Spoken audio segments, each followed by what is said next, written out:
Hello, welcome to MEMO Conversations. I'm video producer Osman Butt.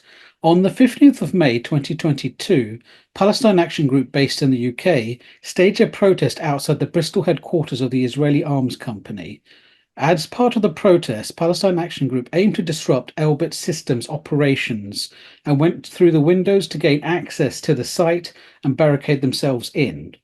While the UK branch of Elbit Systems says they do not supply the Israeli military, Elbit Systems works very closely with the Israeli military, and the company says its unmanned drones are the backbone of the IDF. 7 activists involved with that protest that day were arrested and put on trial. All 7 were convicted, but in March 2024 were all given suspended sentences and allowed to walk free. Of the 7, 2 of the protesters were Israeli dissidents, and now we are joined by one of them, Stavit Sinai. Dr. Stavit Sinai is a philosophy lecturer, Israeli anarchist, and anti-apartheid activist based in Berlin. She was formerly imprisoned for taking direct action against Elbit Systems in the UK. Stavit Sinai, it's a pleasure to have you. Welcome to MEMO Conversations. Pleasure to be here, Usman. Yes, indeed, and it was 2 years ago now that this action took place. And you tell us, and before we sort of go into, what happened that day and what happened with the trial, which I think is important for our audience to sort of know about, could you perhaps just give us an overview of what is Elbit Systems? Well, Elbit System is Israel's #1 arms manufacturer. It produces more than 80% of the killer drones to the Israeli military. It also exports its commodities worldwide. So it basically uses Gaza as its experiment field where it has the ability to test its weapons on the captive population of Gaza. This is what gives it the edge in the arms industry, namely the kind of empirical experience that not many other arms companies have. Elbit Systems is a roughly $10 billion industry, and it is based in my hometown in Haifa, in apartheid Israel. And it, as you've mentioned, it works in tandem with the Israeli Defense Forces, where basically if the apartheid forces meet some kind of operational obstacle, Elbit System is going to be there to provide, and I quote, the boutique solution for their needs. Indeed, it's also important to emphasize here as well. This company is not just based in Israel. Obviously, it's from Israel, but it's got branches everywhere in the UK and in other countries as well. But when you talk about the boutique solution, what do you think they mean by that? For example, during the Great March of Return, Elbit System has provided some the kind of drones that were later on were able to surveil and drop bombs at civilians, at protesters, without risking the soldiers. So the entire enterprise aims at protecting the Israeli soldiers from injuries and possible death. So basically, whenever the Israeli Defense Forces have some kind of, as I mentioned, some kind of operational need, they would just work with Elbit System, which its workers are also based within military bases. So there is not much of a clear separation between the kind of military industry and the so-called civilian industry. So they are very much intertwined, as I said, working in tandem.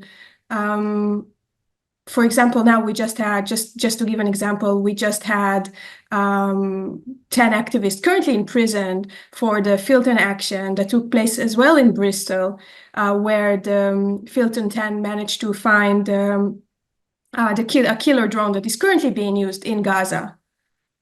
And the whole enterprise, as I said, aimed at protecting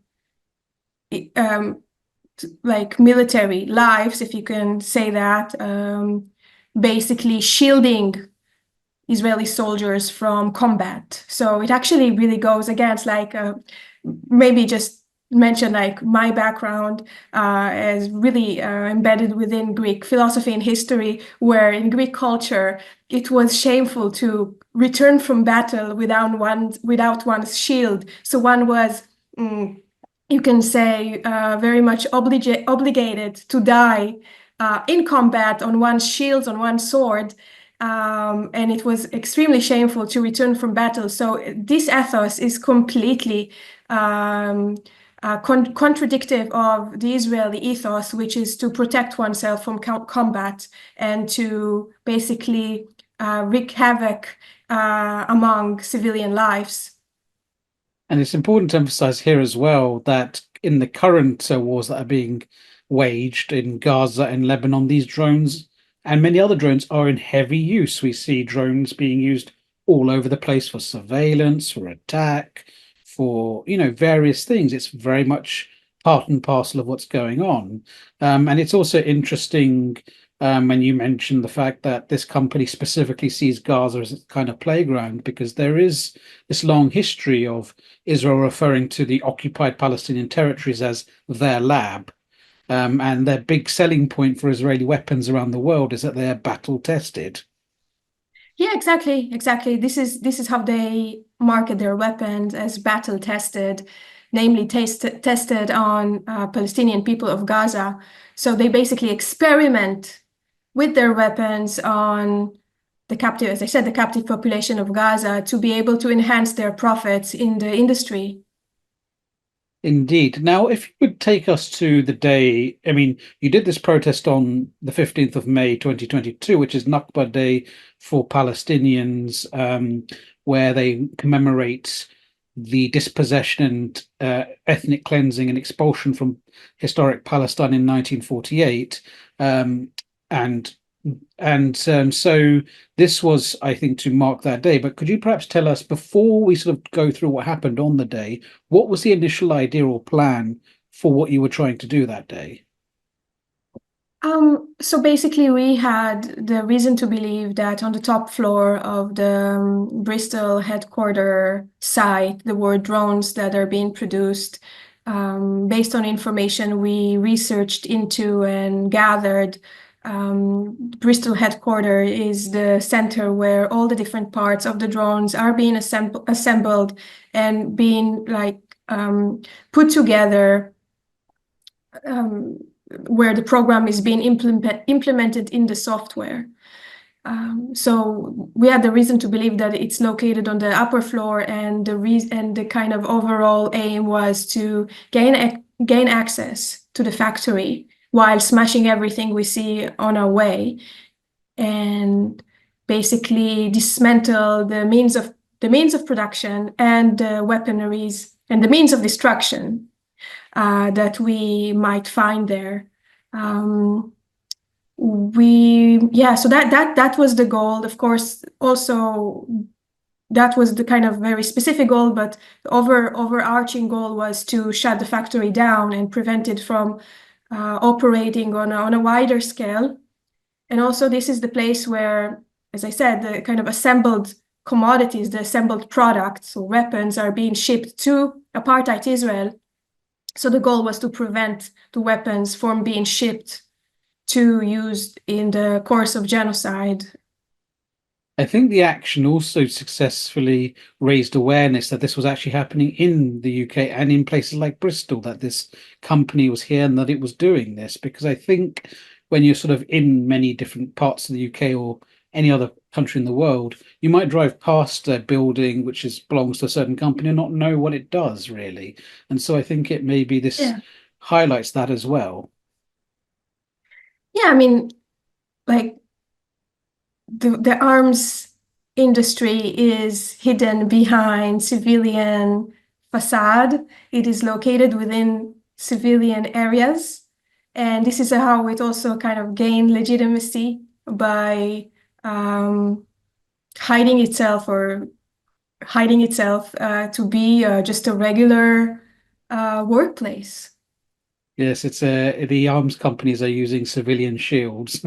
Exactly, exactly. Although they claim we all know the opposite claim. Yes.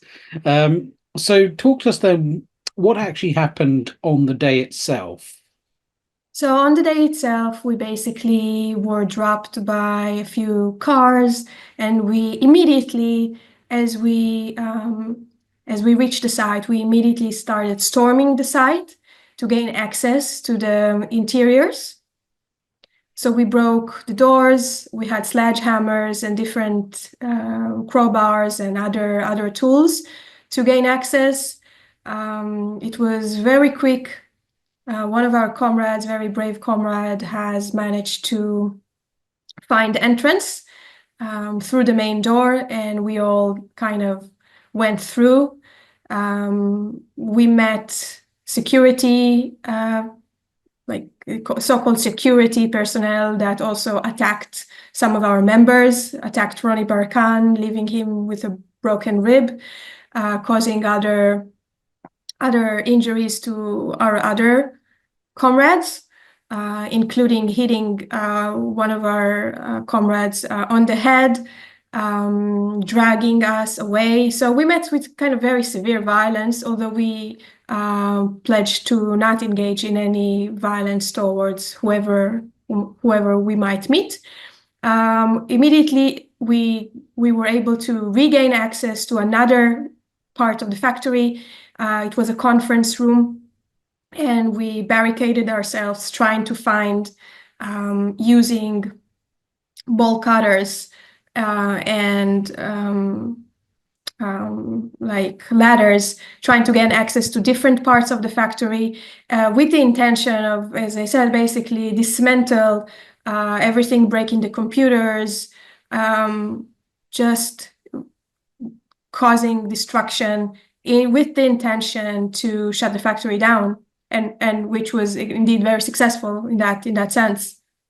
How long was the site disrupted for? I don't have specific information, but we assume that for a couple of weeks the factory was shut down just in order to the possibility of repairing all the damage, all the broken glass, removing the paint. Of course, there were like tons of paint that is being spilled, red paint to resemble the blood of Palestinian people that is being spilled. So it should have taken weeks and to restore the factory to its initial malicious function. And when you were sort of detained, how were you sort of treated by the authorities? Well, first I was detained. We were detained at the Bristol police station. They basically woke me up in the middle of the night after having very little sleep and asking me to sign all kinds of documents that I refused to do, obviously. Then they had us all on a huge transportation van, which is a very sadistic, very kind of Mephistophelian, I think that's the word, Mephistophelian tool to transport prisoners. I've never seen anything of that kind, and I've been arrested in Palestine as well. I have much experience with being transported by a police van, unfortunately, and I've never seen anything of that kind. Then we were brought to the cellars of the magistrates' court, where we were held for about a whole day, taken to the judge, and then were sent. We were remanded to prison, taken again on the same van. Some of us to the women's prison and some of us to the male prison. So we were separated in prison itself, although it was a profound experience of kind of rediscovering my inner properties, inner spiritual properties and inner strength, and learned a lot about my capacity for empathy and kindness and love to others. I was nonetheless deprived of my medication. I have 2 autoimmune genetic diseases that I must be treated with medication for, and I was not given those medications, which caused me tremendous distress and pain.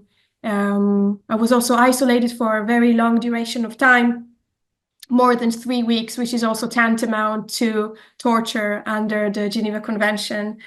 Nonetheless, all of that was kind of pale in comparison to what we managed to achieve on that day, which is to shut down the war machine and to sabotage the war machine. And also pale in comparison, knowing what my Palestinian friends and comrades undergo in the apartheid prisons.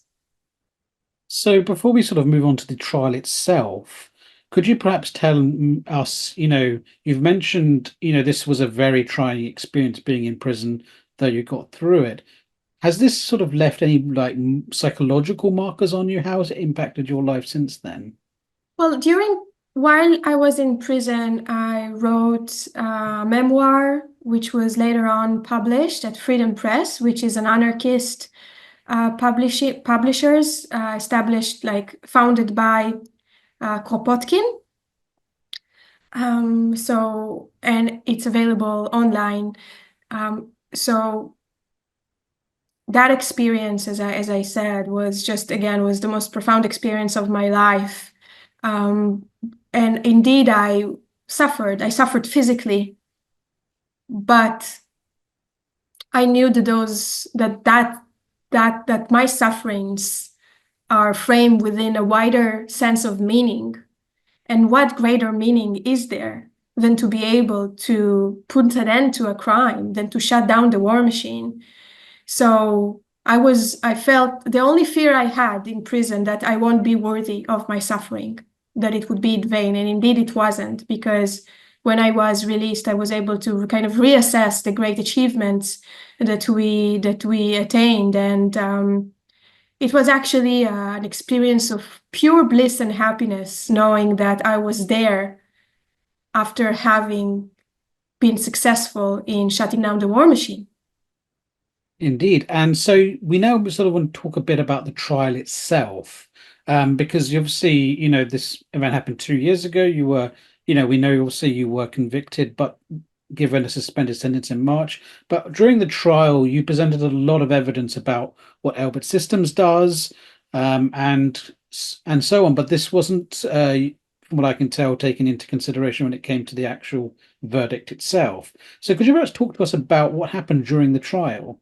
Well, first, one of our jury members was one of the prison guards guarding us in the women's prison. So just to tell you kind of about the quality, to tell you about the character and nature of the body of jury we were presented with. Of course, we were able to dismiss the jury, that specific juror, but in fact, the whole body of jury should have been dismissed, because, who knows who else was on that jury. We were not able to present to that jury all what we wanted to, all what the law enables us to use as a possible defense. We weren't able to argue for protection of lives. We weren't able to argue for necessity, why we had to do it. And we weren't able to argue for urgency, why it was urgent for us to act. So the jury could not have heard the entire story, and that was taken away from us by a wider process that began with the Colston case, and in a wider attempt also seen in the Kill the Bill, what is known as Kill the Bill kind of protest, which acted against the Crime Sentencing and Order Bill, that basically removes civil rights from protesters and enables the Crown Prosecution Service to incriminate and charge people and basically drag them to prison without, again, being able to present the jury the whole story. So we weren't able to argue all of that, why we were able to act as we did, but we did one form of defense left, which is consent. Namely, had the owners of the building known what is actually happening in there, namely that that company produces weapons that are being used to commit crimes against humanity, then they would surely have agreed to that kind of action. And so it's a kind of very convoluted form of defense. And indeed, we argue that, and that just by having that, we were able to say that we acted in order to prevent war crimes and crimes against humanity. And I was given testimony, I gave testimony, and each of us did. So we stood on the stand and were able to give our version of things, and also went through cross-examination by the Crown Prosecution Service. And of course, the CPS got nothing from us. All of their line of prosecution just fell one after another. They didn't get anything from us apart of the re-emphasis of why it was so important to act in the way we did. Nonetheless, we were found guilty by that body of jury, also based on the testimony of Mr. Alan Wright, who is like the director of UAV engines, and that's a whole kind of different episode that took place in the trial, where he basically was trying to claim, and that was the overall claim of the prosecution, that we were just simply misled to think that Elbit UK is completely disconnected from Elbit System, although it has the same administration, the same knowledge that is being shared, the same machines, the same program, the same software, the same ownership, and the same personnel. So Ellen Wright nonetheless gave a testimony testifying that although he admitted that all profits are being channelized in Elbit Israel, he kind of argued that Elbit UK does not have anything to do with it. It does not have it is not basically trying to sell a version that Elbit UK is an independent kind of subsidiary, and that they don't send weapons to the Israeli forces, to the IDF, but rather send it then to Elbit System Israel. But he was just basically trying to avoid linking those two bodies, although they are essentially one. Indeed. So thinking now about the sort of trial itself and the outcome, what's your sort of overall feeling about it all? Yeah, I also gotta mention that, like, Ellen Wright testified behind a closed curtain, which was really kind of amusing, because Ellen Wright has been in the British military for 2 decades. He knows exactly what's going on in his factory, although he claims he doesn't. He claims he doesn't know what Elbit System is producing. Again, as the director of UAV engines, the engine is the most important part of the drone, right? So he was claiming that he doesn't know anything of the kind of commodities that are being produced there. And the fact that he testified behind a closed curtain kind of attests to how weak, kind of attesting to a great weakness on Elbit side. So they are actually afraid of a couple of vegan activists who are sitting in a dock, unable to do anything in that position. And nonetheless, he was too afraid to show his face, in fear of us recognizing him, although his photo is all over the internet, and it's not that easy to pinpoint to who that person is. But it kind of showed the kind of, we as activists, we come with our voices, with our bodies, which we have actually used in order to prevent a war crime, we come with our voices to the stand, and we testify, and we smile, and we are proud of what we did, unlike Ellen Wright, who sat behind a closed curtain, afraid of being recognized. So did this sort of experience, particularly the trial, and in light of everything you said, did that sort of further sort of confirm to you not so much the righteousness of the cause, but the rightness of the action itself? Um, I mean, I have absolutely no doubts about the kind of righteousness that we carry in relation to the overall action, and also in relation to the method we have taken. I mean, Ronnie and I and other comrades have been advocating for BDS for many years. We have put petitions together. We went on demonstrations. We did everything we could. We disrupted political events. We challenged Israeli politicians, often with a great cost to our personal affair, livelihood, and statuses. And none of that worked. None of that worked. So it was only a matter of, it was only the kind of reasonable kind of form of resistance that we could have taken by turning into direct action instead of pleading, instead of appealing to the authorities who are complicit in the crime and begging them to stop the crime. We actually went and stopped the crime ourselves, dared them to stop us. So it's very important to kind of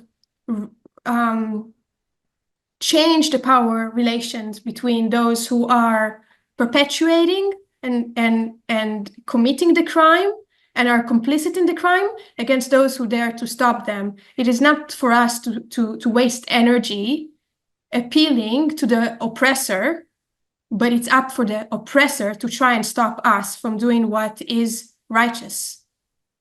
And how can righteousness prevail without anybody willing to give themselves up for a righteous cause? Indeed, and this sort of kind of brings us to the next part of the discussion, which is about your sort of development as an activist. Because from what I'm hearing here, you've got a very strong, sense of what is right and wrong, and what Israel is doing is wrong. And I'm sort of wondering how we sort of developed that, like going back. When did you sort of when did you sort of become aware of the sort of issues that Palestinians are facing, and how did it sort of convert into this kind of activism? Well, I think that we are all born with a kind of natural ability to use our rational capacity and discern right from wrong. Having people imprisoned in a concentration camp, 2 million people unable to leave Gaza, having their sources of livelihood being controlled, including the calculation of their caloric intake. You don't have to be especially unique to understand that this is wrong. So we are all born with that kind of mechanism. It is just the kind of social structures and oppressive structures to which we are subjected that are able to indoctrinate us into getting removed and detached from our own very natural inner consciousness. So basically, the way I came to the realization that Israel is committing crimes, it didn't happen over, like, it was not one specific event, although there were a few milestones that contributed to that realization. But I grew up in Haifa, in a segregated city. I grew up in a Zionist family, a family of Holocaust survivors. My father was born in 1945. Both of my parents were serving in the military. My father, a photographer and a graphic designer and an artist, also was providing services to Elbit System itself and to other industries in the north of occupied Palestine. And so I grew up in a highly indoctrinated society, and I was a part of it, and I was the product of my society. And it wasn't until I was recruited to the military, and I served for about 2 weeks before I was basically escaped it. Basically, I said that I'm going to end my own life if they're gonna keep me there. So it was just until I was recruited and was able to understand that something is inherently wrong in being in a military camp, having the gates behind you being shut and you are unable to leave, and also being sleep deprived. Back then, it was just like not for me. I was interested in poetry and philosophy and literature, and having to run around in the desert with weapons and kind of heavy equipment was just not for me. So although I did not know how to get excused or get released from military service prior to being recruited, once I was there, I had to kind of resort to the means I discovered, which was just basically claiming that my health is intact and I'm going to kill myself unless they're going to release me. So just by the very fact that I did not undergo the entire plan of indoctrination, and you have to understand that people in the military are being abused and they are being tortured. Being sleep deprived is a form of torture. So just by not being fully indoctrinated, fully brainwashed, also on the kind of physical, somatic level, I was able to kind of develop new ways of thinking, or just having the possibility of thinking outside of the kind of hegemonic, normative, kind of Zionist mode of thinking.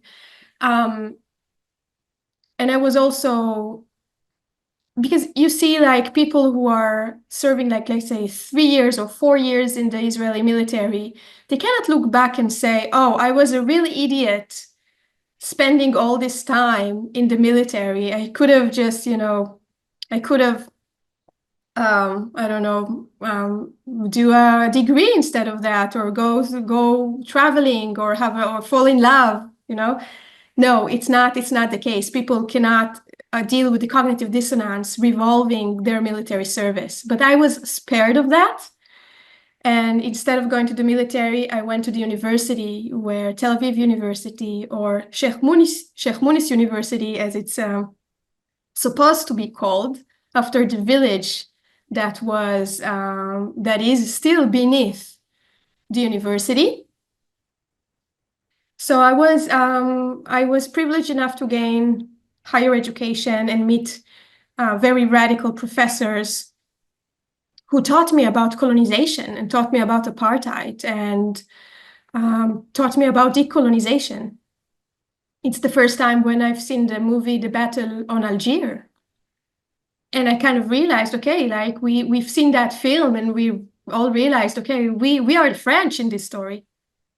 Before that, before getting university education, I did not know where Palestine is. I did not realize that there is no Israel and Palestine.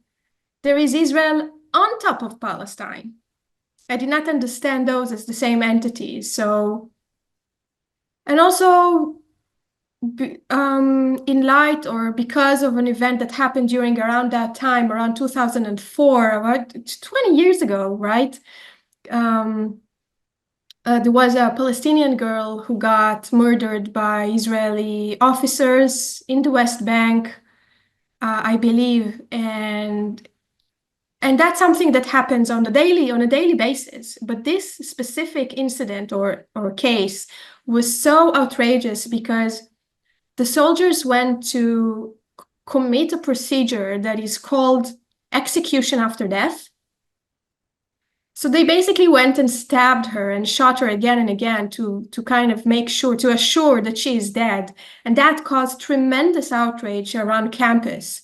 And this is the point where I started thinking, and later on participated in the demonstrations in the West Bank organized by the Popular Villages Committee. And it was the first time, 2006, when I stood against the Israeli military myself. It's actually and then it just went on from there. And from that point, I was against them and not with them.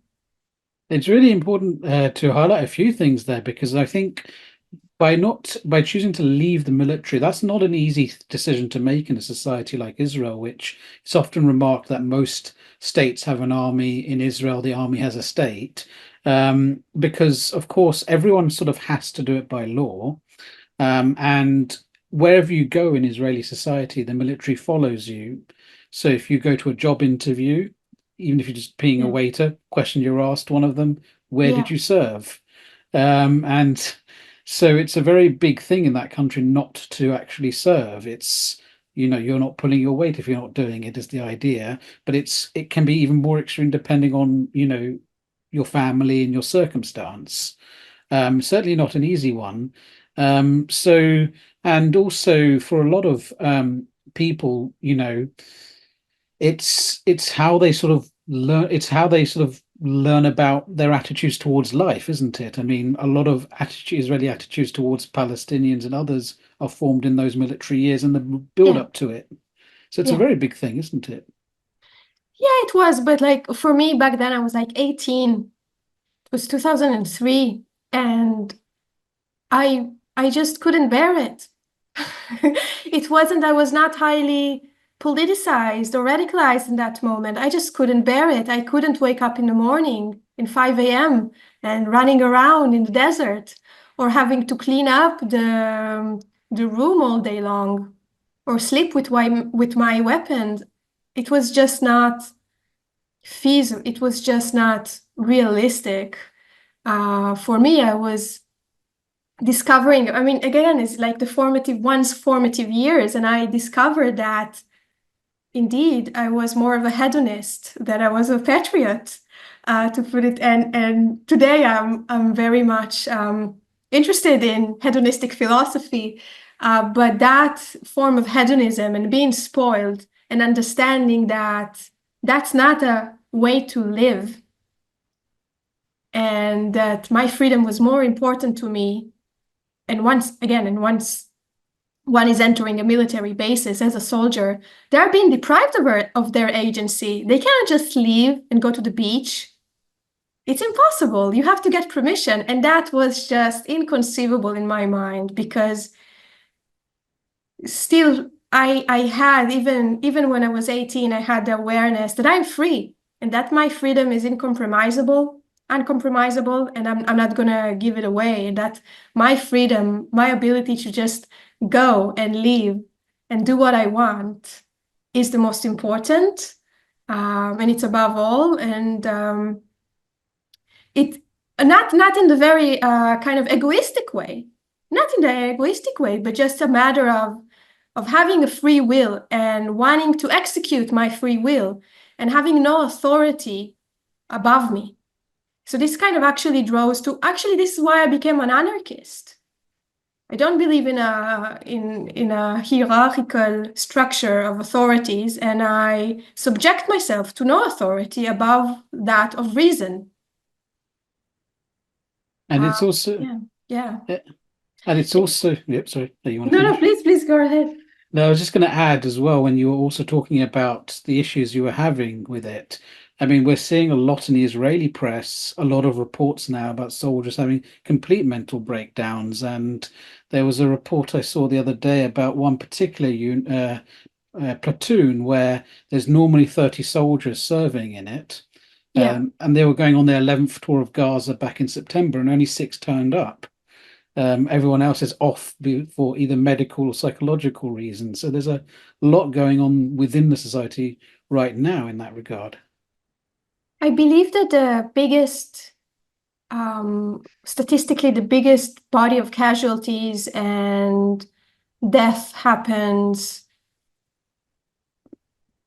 is caused by soldiers killing themselves. This is why they were so easy, like very cooperative with me being released, because there are more soldiers that are being killed by suicide than by actual combat. So actually, not being in the military did exerted some form of price for me, but it was never my intention to kind of really being absorbed, being assimilated into high tech or into kind of economical. It was not my dream to become a bank manager or it was never the case. So I turned into education and I turned into writing, into research. So it was never an obstacle there. But of course, there were many prices to pay, also losing many of my friends, a lot of social problems, but still not like dodging the military was the best decision of my life. The best. And I would never regret it. And I actually recommend everybody just to dodge, just leave. Like nobody have to go through that.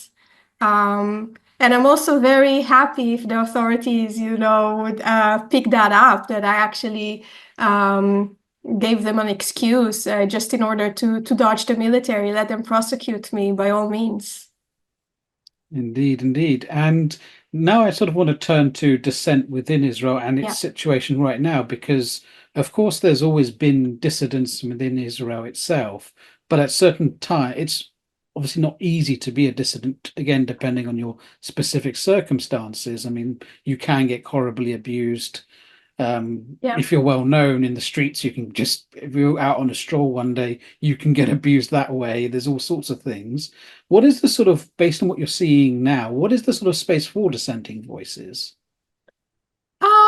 There is no place for dissenting voices in like this specific moment of time. Israeli society is highly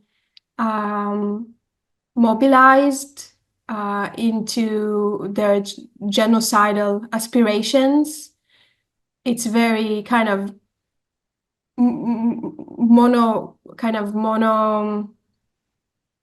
monophonic, you say, like it's very kind of coercive, like how to say, Monolithic?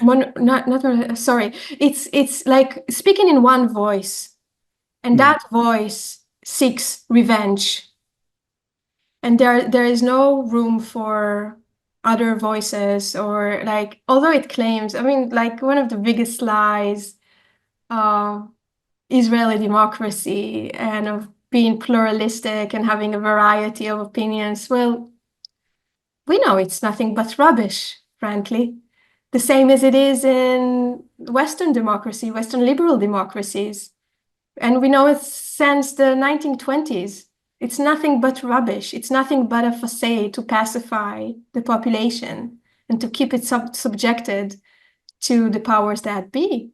So today, in today's Israel, as it was even like 10 years ago, there is no room for dissent, absolutely none.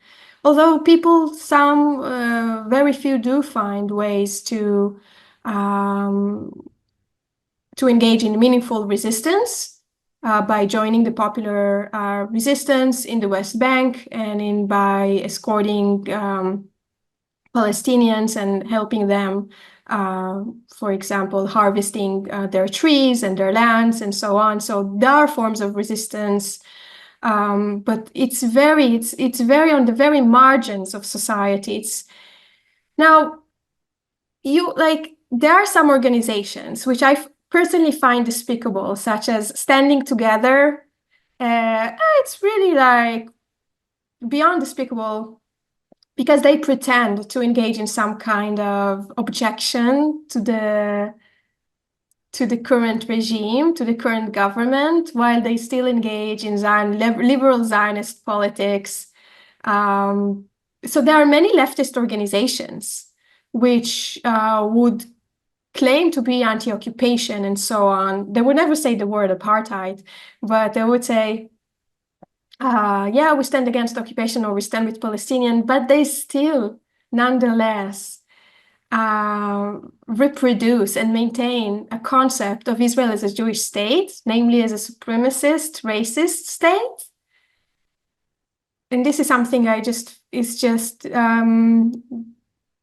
really, it's one of the biggest problems in today's discourse, that there are those liberal Zionists who are trying to render some kind of form of legitimacy to an enterprise that has exactly zero legitimacy. Yes, and I feel like that also ties into some of your academic work on the construction of knowledge. Unfortunately, though, we don't have time to go into that. We should have you back on to discuss that or anything new you work on. So I want to sort of give you the chance to say, what is the sort of last thing you want to leave us with to just, in terms of final thoughts about all of this and everything we've discussed? What's your sort of, what would you like to leave us with? Today, both the Zionist regime and its protectors in the West, namely the US and Germany and Europe, are trying to not only they support the genocide, but they force their population to be complicit within the genocide. In Germany specifically, where I live, there is severe brutality and violence against protesters. So it's very similar to the slave masters in the US, where it was not enough just to be just not have any opinion around slavery, but one had to actively support slavery in order to not be harassed, intimidated, and being a victim of violence in the South, in the US South. So it's very similar to today. One is forcibly being forced into being complicit with the crime of genocide by rendering resources, paying taxes, and by being forced into silence.